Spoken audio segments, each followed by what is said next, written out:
dalil-dalil yang diperselisihkan.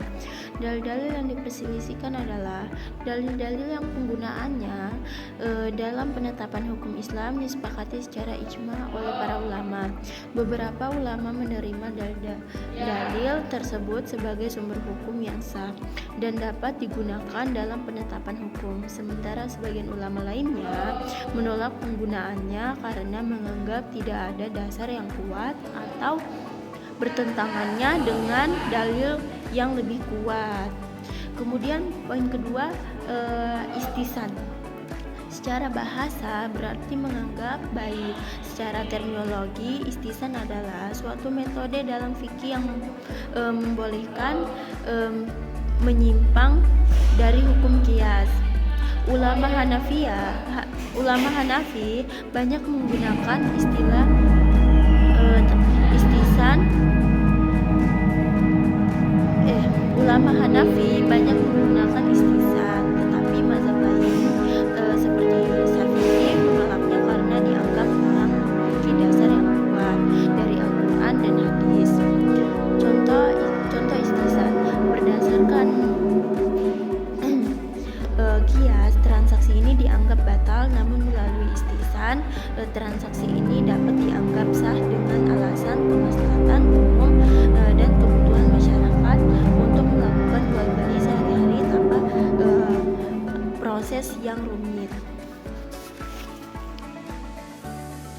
Kemudian istisab, hukum yang mempertahankan suatu hukum yang sudah ada hingga ada bukti yang mengubahnya. Istisab sering diterima dalam fikih Syafi'i, tetapi ada perbedaan pendapat mengenai cangkupannya di kalangan ulama lainnya.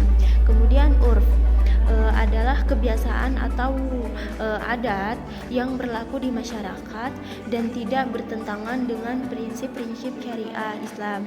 Urf dapat dijadikan dasar hukum selama tidak ada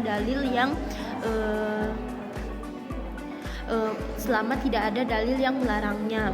Ada beberapa mazhab yang menggunakan urf seperti mazhab Hambali, Maliki, Hanafi.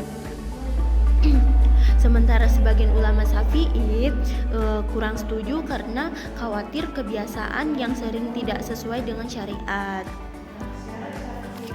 Kemudian marsyalah mursalah, kemaslahatan yang disebutkan secara langsung dalam naas tetapi dianggap sesuai dengan tujuan umum syariat untuk membawa kemaslahatan dan menghindari kerusakan.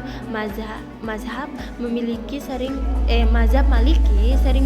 menggunakan metode ini, tetapi ulama lainnya seperti Syafi'i cenderung lebih berhati-hati dalam menggunakannya karena takut mengada-gada dalam agama.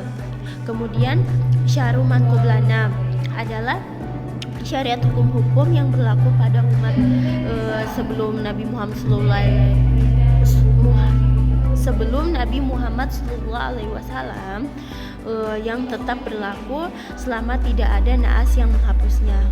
Kemudian yang terakhir, saat al-zariyah, mencegah sesuatu yang halal untuk mencegah terjadinya kemaksiatan atau kerusakan. Oke, mungkin